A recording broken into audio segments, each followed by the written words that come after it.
¿Qué tal? Siempre es un gusto poder compartir con ustedes a través del programa Somos Tres, Campus La Salle.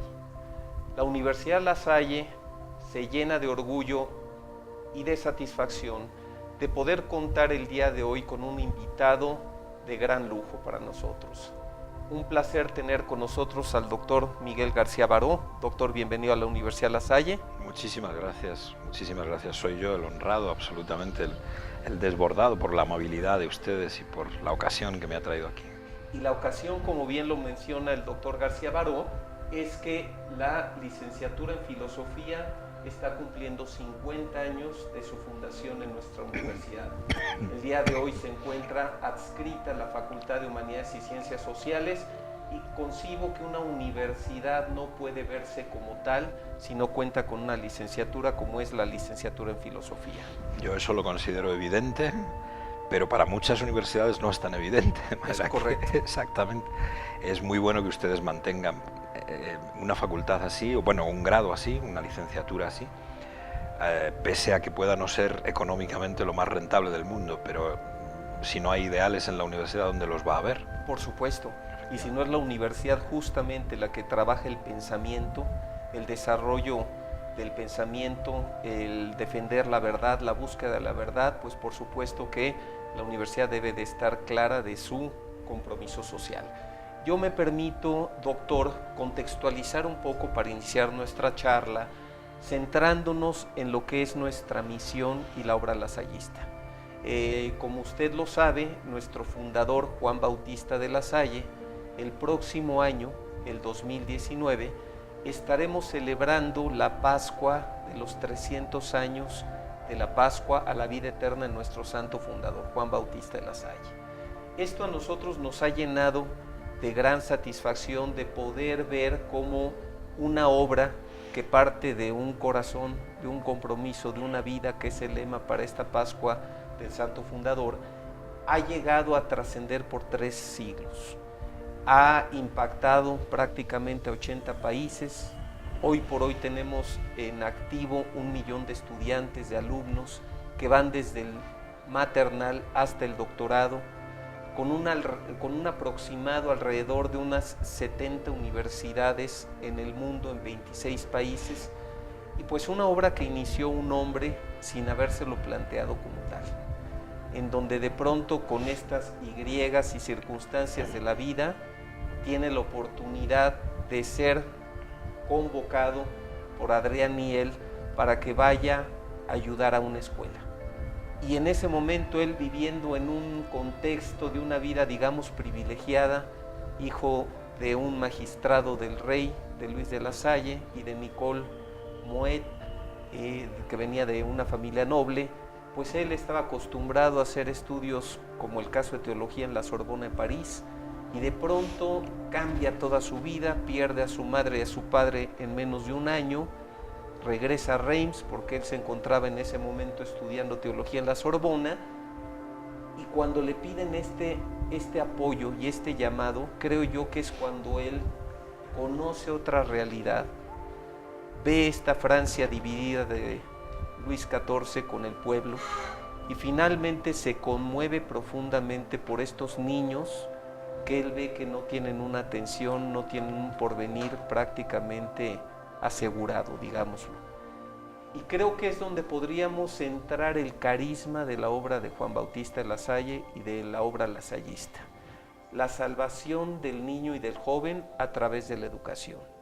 Y una salvación en 2 sentidos: la práctica, en donde él genera algunos cambios que para la época eran radicales, cambio de paradigma, empieza a enseñarlos en su lengua materna, no en latín, les busca rápidamente preparar para un oficio y que sean personas que se puedan emplear, que puedan valerse por sí mismas y de tal suerte sean personas de bien.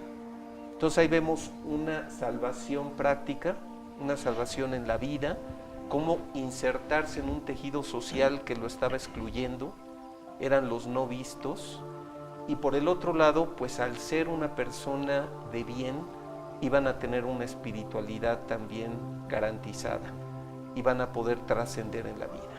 Entonces el carisma principal de nuestra obra es ese, la salvación del niño y del joven a través de la educación, y no está tan distante al día de hoy.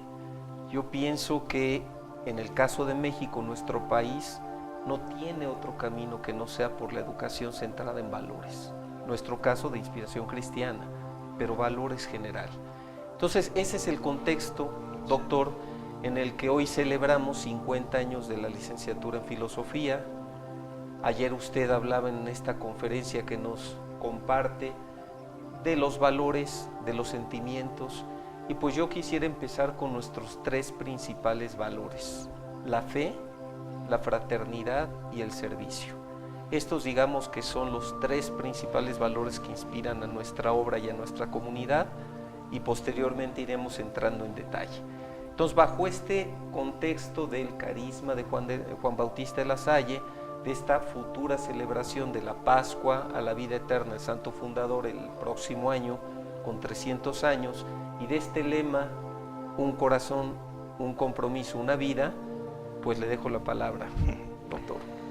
Bueno, yo estoy muy feliz de haber podido conocer de cerca una universidad lasallista, porque en España hay menos presencia, aunque hay también, y en Madrid poca. Entonces yo celebro muchísimo ver la pujanza de esta universidad aquí en México, y de ir conociendo cifras, datos, hazañas, ¿no?, que ya no se refieren solo a este país, sino a muchos más países. Realmente yo creo que la educación superior, en este sentido en que usted acaba de plantearla, como no la defiendan instituciones de este estilo, es muy difícil que ninguna otra institución vaya a ampararla mucho más tiempo. En la medida en que los valores solamente del mercado, del cambio, de los valores exclusivamente pragmáticos van llenando el mundo, evidentemente las universidades que no tengan una inspiración tan potente como es el caso de esta, irán cediendo el paso a títulos profesionales sin humanismo detrás, sin fe, sin fraternidad, sin servicio, porque es más bien la conquista de un puesto en el que uno se haga servir de otros y pueda vivir en una situación quizá social privilegiada y superior, ¿no? En cambio, sostener que hay que salvar realmente las grandes masas de juventud, ¿no?, a través de la educación, y manteniendo que esos valores son esenciales, y que incluso nuestros educandos no deben aspirar, lo primero de todo, a tener grandes puestos de trabajo en que influir sobre la sociedad, sino que la verdadera influencia en la sociedad es ser capaces de fraternidad y de servicio. Eso me parece que es un verdadero tesoro que habría que mantener y que respetar y que fomentar absolutamente. De manera que... Y tenemos el privilegio, doctor, de que esta obra lasallista la animan hermanos del Instituto de las Escuelas Cristianas. Y el concepto de hermano parte inclusive de la diferenciación entre un sacerdote, como es el caso de otras congregaciones, y de nuestros hermanos que animan las obras lasallistas, que son seglares consagrados a la educación. Sí. Entonces, de esta manera tenemos de alguna manera alguien que hizo votos de obediencia, votos de comunidad, de humildad, de castidad, para consagrar su vida a la educación. Entonces esto me parece una maravilla que le ha permitido la trascendencia a esta obra. Sin embargo, tenemos también una misión compartida. Los hermanos en diferentes momentos de la historia han crecido, han decrecido, pero los laicos comprometidos, los seglares que coincidimos y comulgamos con el carisma de la Salle, pues han hecho esta multiplicación que me parece un accidente muy favorable.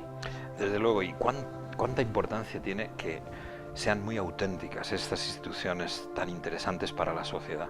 Ahora que vivimos un tiempo en que vemos cómo, en fin, por desgracia, el catolicismo está también asaltado por problemas de orden moral y de orden que pueden de alguna manera desanimar a la gente respecto de las instituciones de inspiración cristiana. Eso sería un terrible fracaso. Es quizá la parte peor de estos crímenes y de estas desgracias que están cada día aflorando y que no terminan de llegar hasta el final, ¿no? Veremos qué más va a ocurrir en este sentido.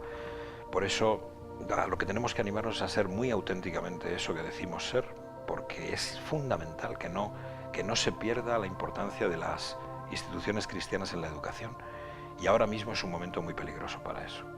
Sin duda, también el joven puede estar un poco desangelado con el tema de las religiones, Sí. puede estar distraído. Es una época con muchos distractores y la realidad es que en ocasiones se confunde la espiritualidad con la religión. Sí. En un momento dado me gustaría que nos compartiera desde su perspectiva y orientándonos a los jóvenes la importancia de poder hacer una diferenciación de lo que es la espiritualidad, lo que es la fe. Pues mire, en La cierto religión. modo, la búsqueda de espiritualidades hoy está muy referida al problema de la propia felicidad. Y en realidad, la auténtica fe cristiana no está orientada a la propia felicidad, está orientada al servicio radical a los demás, pase lo que pase, se diga lo que se diga de nosotros, sea nuestro éxito social mayor, menor o ninguno, y por tanto el cristianismo es esencialmente abnegación por el prójimo. Y el prójimo es simplemente el que tenemos más cerca. Preguntarnos quién es el prójimo ya es una falacia. Es aquella persona que casualmente justo ahora pues está en una relación más cercana conmigo porque lo ha aproximado a mí el espacio, el tiempo y las circunstancias. Por eso es muy importante no confundir espiritualidad y por lo menos fe cristiana, ya que no se trata de que nuestra autoestima crezca, de que nuestro papel social se vea favorecido, de que no, es al contrario. Lo que necesitamos es realmente amar al prójimo, es decir, servirlo, sin ningún temor a lo que pueda pasarnos y con mucha autenticidad en tiempos en que estamos viendo hasta qué punto hipocresías, inautenticidades pueden pervertir obras cristianas que son de una importancia enorme. Comentábamos previo ahorita que iniciara el programa que de pronto pareciera que somos católicos a la carta. Sí. Elegimos a quién hacer el bien, Sí, sí, sí. cuándo hacerlo, para qué hacerlo, Sí. ¿verdad? Y olvidamos justamente de este sentido natural del amor al prójimo, Sí. el bien por sí mismo. Usted me recordaba antes el pasaje evangélico del buen samaritano. Mire, en realidad la mayor parte de gente que lea ese pasaje hoy podría decir mal hecho, muy mal hecho, porque usted se encuentra a una persona que ha sido asaltada por bandidos, pero eso quiere decir, en fin, no emplee todo su dinero, todo su tiempo en ella, porque si hay bandidos, habrá en la siguiente curva del camino, habrá otro. Y reparta, por favor, emplee solo una parte de su tiempo acá, porque habrá otras víctimas más adelante. No, de momento hay esta víctima y no tengo por qué saber si no puedo hacer cálculos. Ahora, ¿quién no hace cálculos en nuestra sociedad? ¿Quién no dosifica su caridad, su servicio, su sinceridad? Pues yo creo que, claro, todos tenemos el problema de que hacemos esas dosificaciones, pero tenemos que mantener por lo menos la claridad de los ideales. Eso es propio siempre de la fe cristiana, pero yo creo que de la universidad mucho más. Parecería que a veces la universidad se ocupa más de que los jóvenes planeen su vida a que la vivan. Sí. La vida se vive, Sí, sí. no sí. se planea.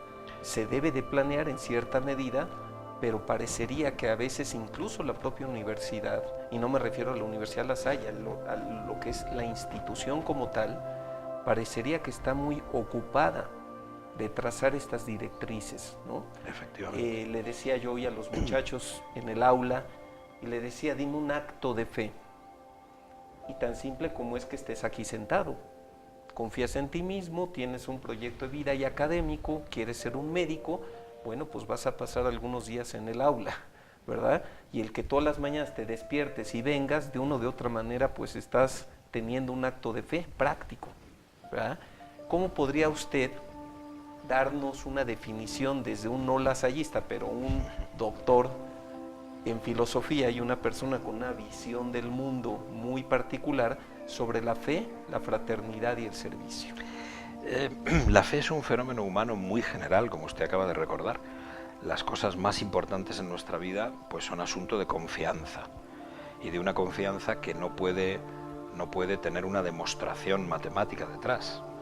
Nadie puede saber matemáticamente que alguien lo quiere a uno, y es absurdo andar buscando una confirmación a base de preguntar, pero dime, ¿me quieres? Pues no, en fin, justamente nada más humano y necesario que poder confiar en que nuestros hijos, nuestra mujer, nuestros amigos, pues no tienen una cara doble, no son gente que nos vaya a asaltar en cualquier momento porque realmente se hayan casado con nosotros por, yo qué sé, esperando una herencia, que no. Entonces, como acaba usted de recordar, ese componente de confianza es absolutamente decisivo en la vida.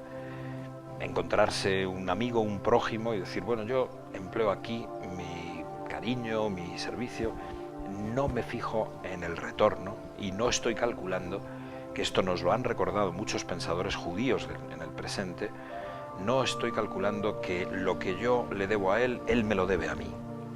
Y claro, si en ese caso veo que él no me va a corresponder con nada, o que, bueno, sí está aquí ahora víctima de los criminales, pero a lo mejor él también era un criminal, y es solo una persona de esa banda que ha tenido un arranque propio y la banda misma lo ha tenido que castigar. No, esos son cálculos que no cuentan en la vida, en lo que es realmente el amor, que está hecho a base de confianza. Elevar eso a la categoría de fe religiosa, pues tenemos que tener estos ejemplos de confianza y de amor en el hombre, o de lo contrario, nos veríamos en una terrible falsía, en una hipocresía enorme. Hoy mismo recordaba yo aquí en el curso cómo hay una expresión que a mí me hace mucha gracia, es socrática, por así decir, que yo pongo en boca de Jesús de Nazaret, aunque en realidad está en una carta de San Juan. Y es esa estupenda expresión, pero ¿cómo vais a amar a Dios a quien no veis si no amáis al prójimo al que veis? La respuesta es facilísimo, es muchísimo más fácil amar a Dios que amar al prójimo. Es decir, no amar a Dios, amar a un ídolo que uno cree que es Dios, porque el prójimo, pues no sé, tiene malas costumbres, puede oler mal, puede ser muy feo, puede ser un poco peligroso, puede... Entonces, pues, ¿por qué voy a amar al prójimo? Necesito alguna razón muy potente. No, la razón potente es que la vida está hecha justamente de estos intercambios en donde si no amas, verás cómo el sentido de todo se va a paseo, se va al garete rápidamente. ¿Y amar por qué y para qué? Pues mira, justo porque las cosas están exigiendo eso. Pero ¿quién podrá defender así de entrada, como defiende un cristiano, que el amor absoluto es la base de todo? Eso es enormemente inverosímil. En nuestro mundo lleno de desgracia, de miseria, de tragedias de todos los órdenes, se diría, pero eso es una insensatez. Bueno, pues precisamente porque es la única insensatez que da sentido de alguna manera a nuestra vida, tenemos que dar un testimonio extraordinario de que estamos en esa esperanza, y ese testimonio no se puede dar más que con el esfuerzo de cada día por tratar al prójimo, no ya como quisiéramos que nos traten a nosotros, sino a imagen de cómo lo trata Dios, que le ha dado el don entero de la vida, posibilidades que él a lo mejor se cierra, posibilidades que su familia le cierra, posibilidades que en sociedades terribles no llegan a poder fructificar, y nosotros pues estamos convencidos, pero tenemos pruebas también de que el sentido y el amor van de la mano, y de que el sentido y el amor luchan contra la muerte, luchan contra el mal, luchan contra el sufrimiento, y si pierden, eso es solo provisional. En realidad no se pierde nada de lo que se hace en ese combate. Y yo creo que si uno se introduce en ese camino, va viendo cómo hay una corroboración prácticamente empírica. No que ya cueste menos amar o cueste, no, al contrario, porque muchas veces uno hace algún bien a otro y entonces, como en España se suele, bueno, no hagas un bien porque entonces se va a estar en deuda contigo y la respuesta no va a ser precisamente buena. Uno no quiere estar en deuda con nadie. Pero eso es a primera vista. En el fondo las cosas no son así. Y aunque se nos respondiera con daño y con mal, nosotros, si hemos tenido ya una vida de muchas acciones en el otro sentido, pues seríamos capaces de soportar la enemistad, la calumnia, incluso el odio, porque por desgracia el odio puede ser la respuesta a nuestras buenas intenciones e incluso nuestras buenas acciones. Eso es muy difícil mantenerlo firmemente durante toda la vida, pero es el principio de poder tener esperanza en la divinidad de Dios, en la trascendencia del amor, en que se puede morir por eso, y tiene un enorme sentido morir por eso, aunque aparentemente todo el mundo diga, pues vaya fracaso, en fin, tu vida se ha perdido. No. Y para poder tener esperanza se requiere valor. Sí, absolutamente. Yo en alguno de mis libros me he puesto como lema un terrible verso de Peggy que decía, il y a partout une lâcheté infinie. Por todas partes hay una cobardía infinita. Y temo que es así. Temo que es así, que continuamente se nos dice, mira, es que así es como se vive. todo el mundo vive así. No quieras ser una excepción, ¿en nombre de qué? Y lo más esencial que tiene cualquier persona que recordar es que su vida es solo suya y que ante eso tiene que decir, no, esa es la vida de usted, no mi vida. Pero eso puede suponer arrostrar una soledad tremenda, o una incomprensión tremenda, o calumnias fortísimas. Yo creo que uno no puede esperar, porque además es una manera de confundir la auténtica esperanza con las esperanzas pequeñas, ¿no?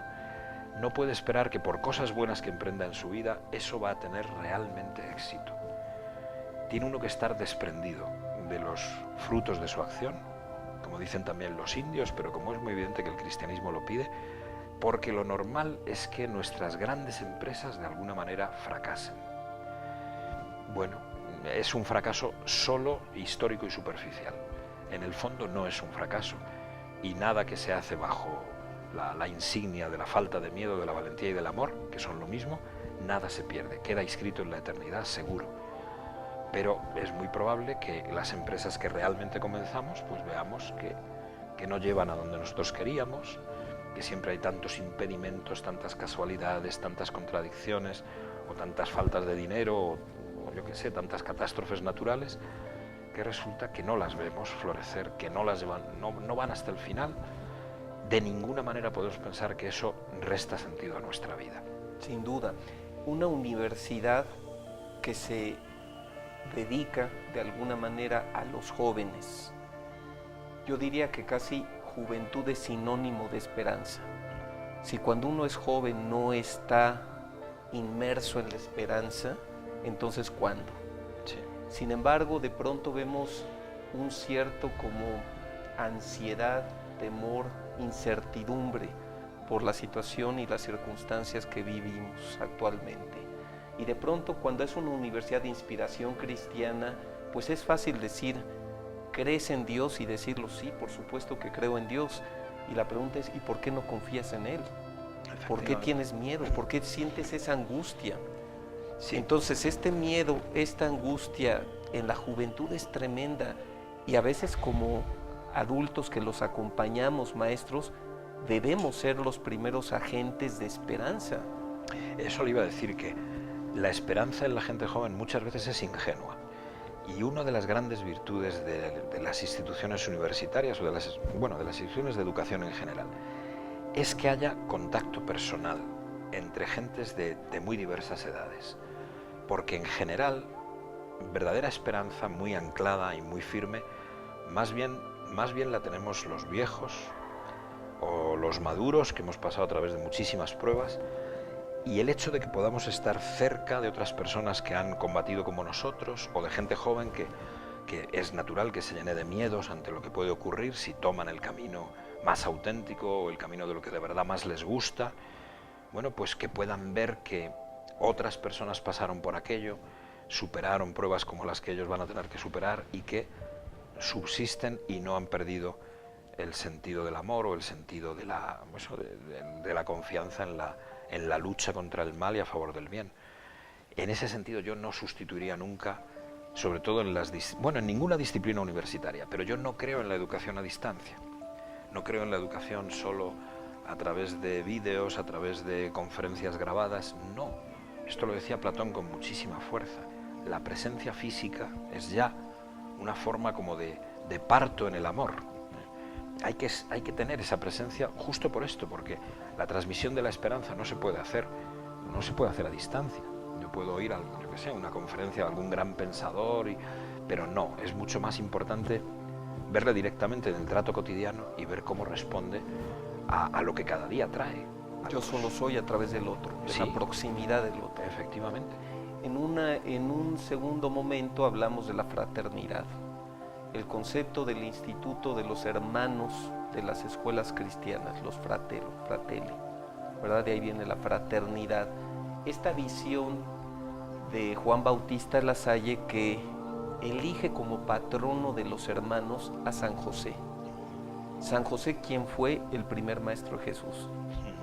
Sí. Bajo este carisma de la salvación del joven a través de la educación, pues el primero en enseñarle un oficio a Jesús fue su padre putativo, Pepe, ¿verdad? San José. Y de una o de otra manera, bueno, ahí viene esta práctica de fraternidad, el vernos como el prójimo de manera como una hermandad, una comunidad integrada de pequeñas comunidades. ¿Qué nos puede decir sobre la fraternidad, doctor? Ahí tenemos el problema de que la situación actual de la familia es complicada y entonces muchas veces la figura paterna no representa claramente para una persona joven ni un ideal, ni un maestro.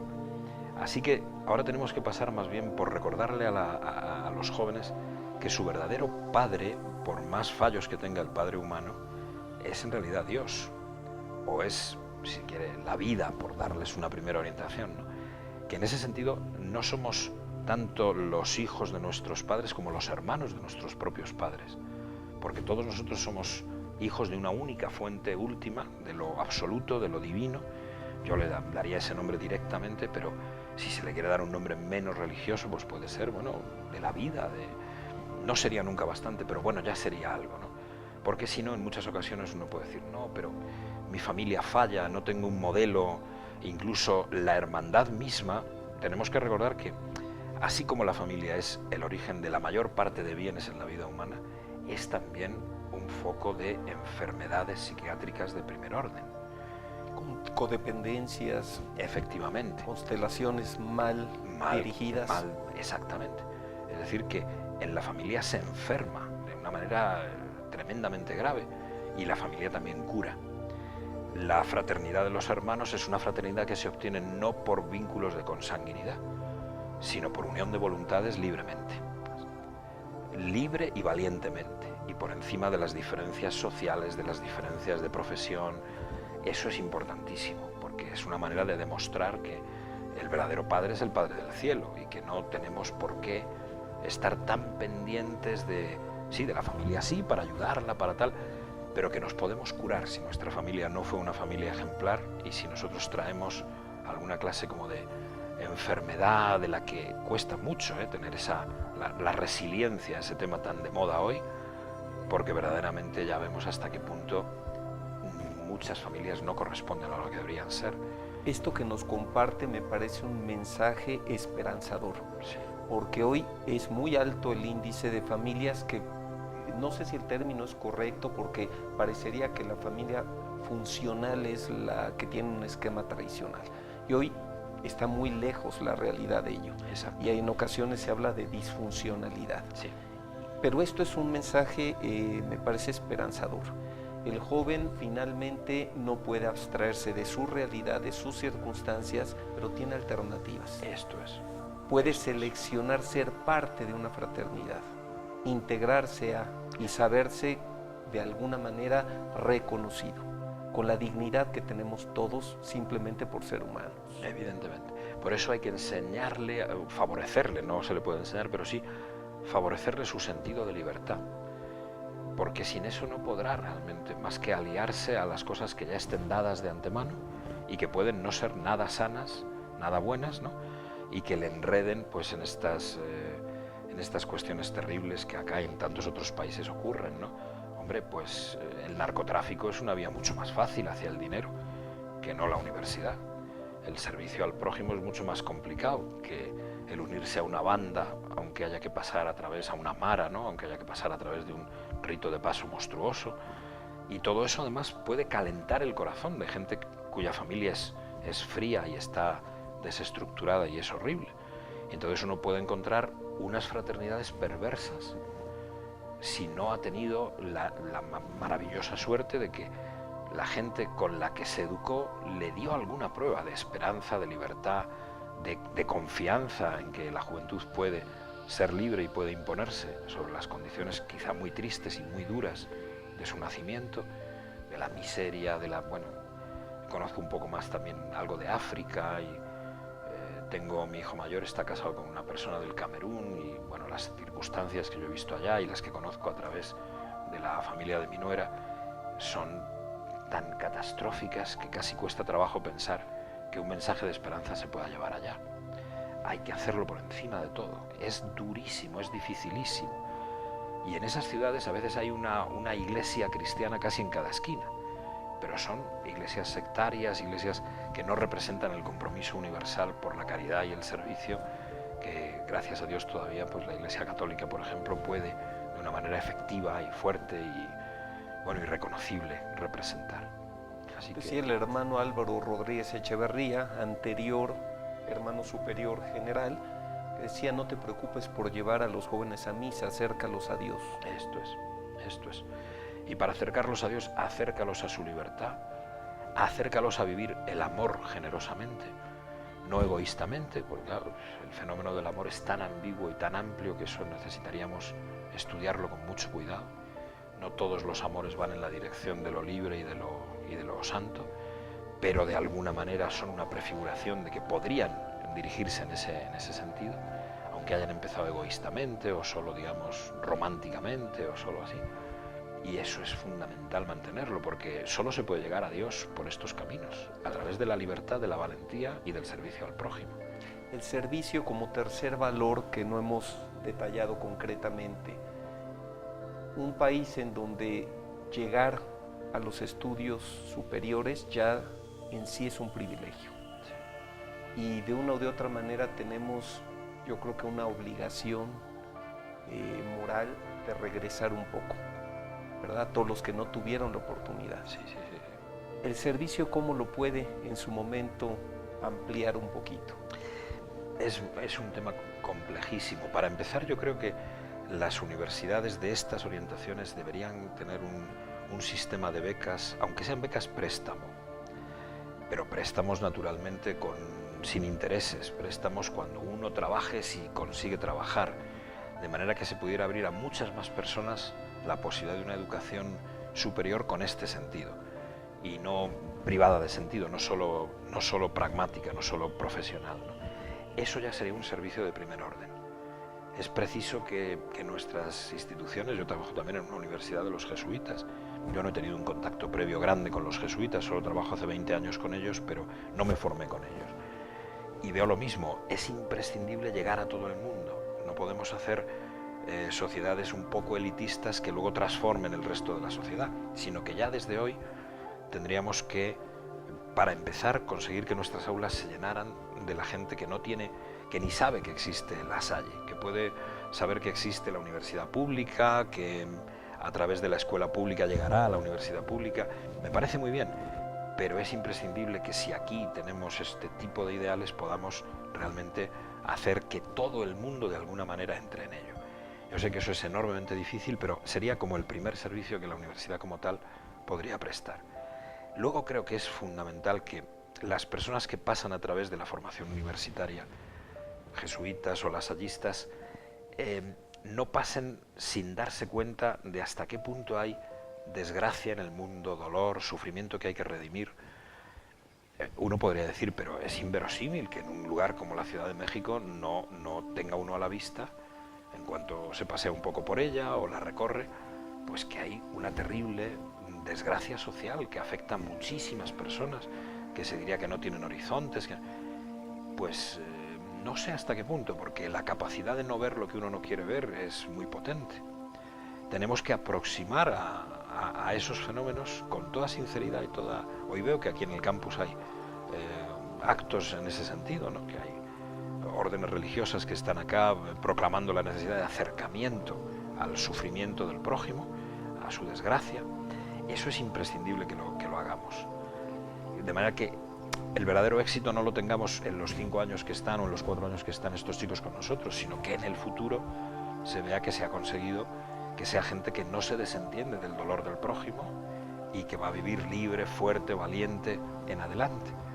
Hoy estamos logrando este programa gracias a la tecnología, a los medios de comunicación.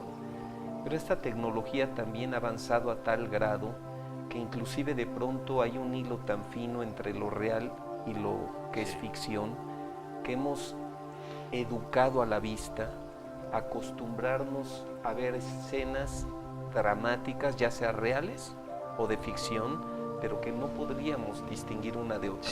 Sí. El joven está habituado a tener un estómago fuerte para poder ver imágenes que poco le impactan. Me parece que se ha perdido cierta capacidad de asombro. Sí.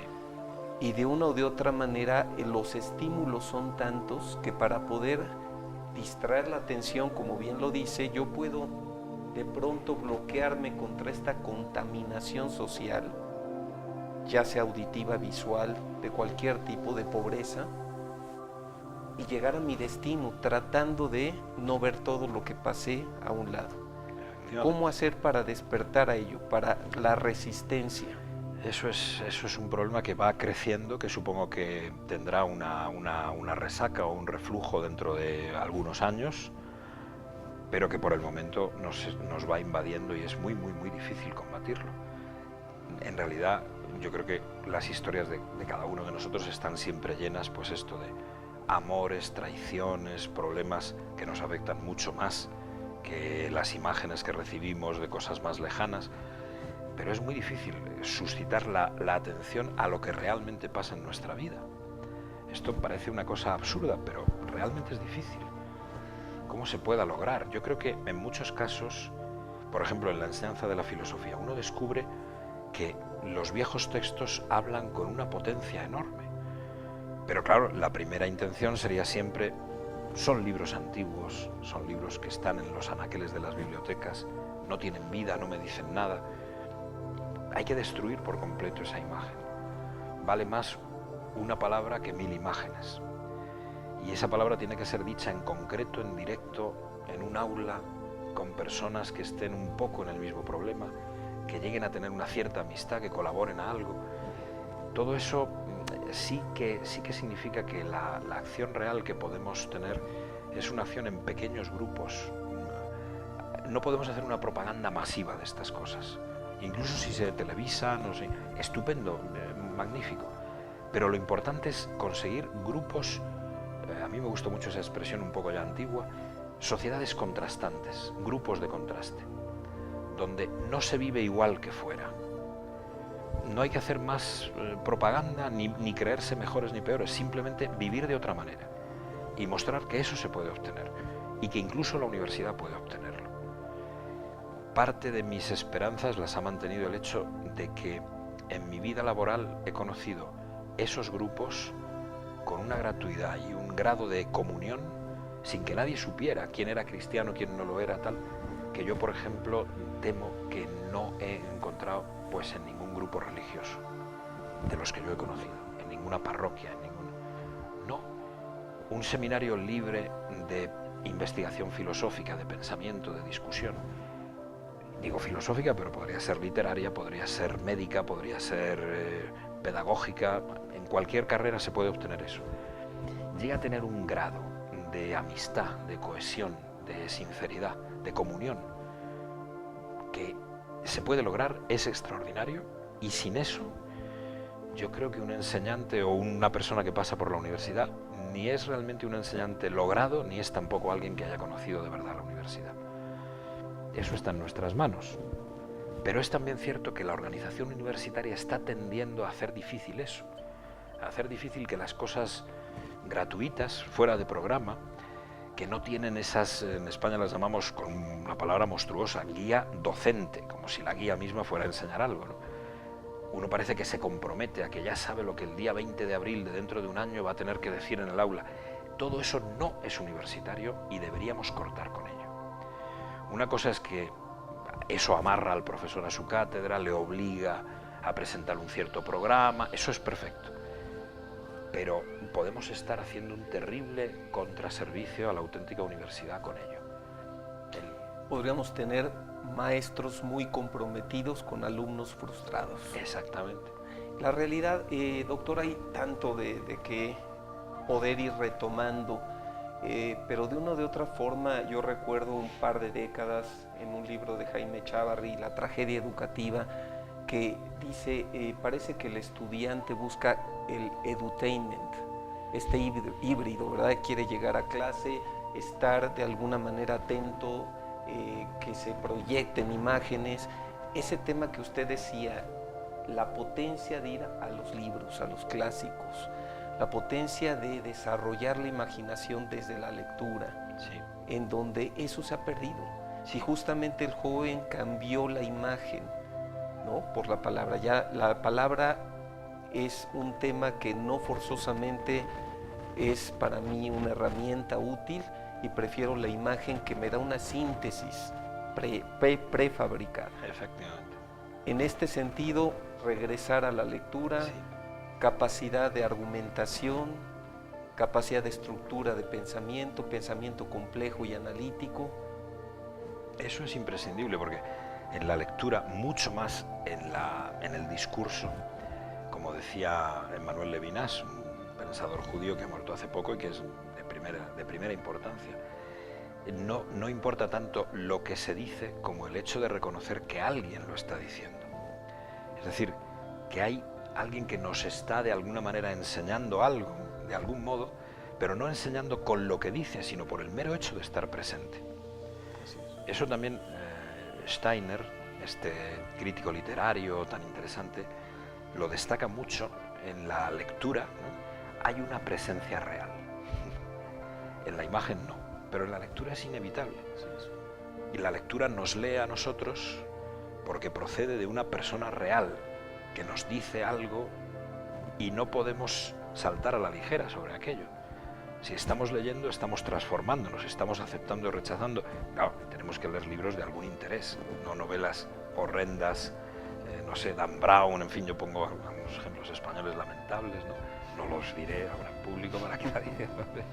Este señor es un enemigo personal de ciertos literatos que venden millones de copias, pero que me parece un horror cuando veo a la gente leyendo eso, pero mejor que no leyeran, ¿no? Porque eso no va a ninguna parte. Pero si no, un libro potente siempre lleva consigo una presencia real, algo como absoluto, ajeno a mí, alteridad de nuevo.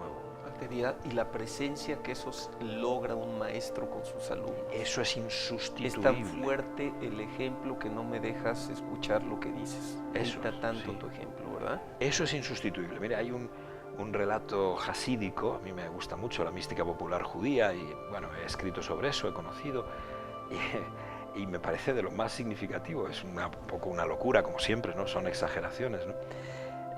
Se acerca el hasid, es decir, el hombre piadoso, hacia el maestro, el tzadik, el justo.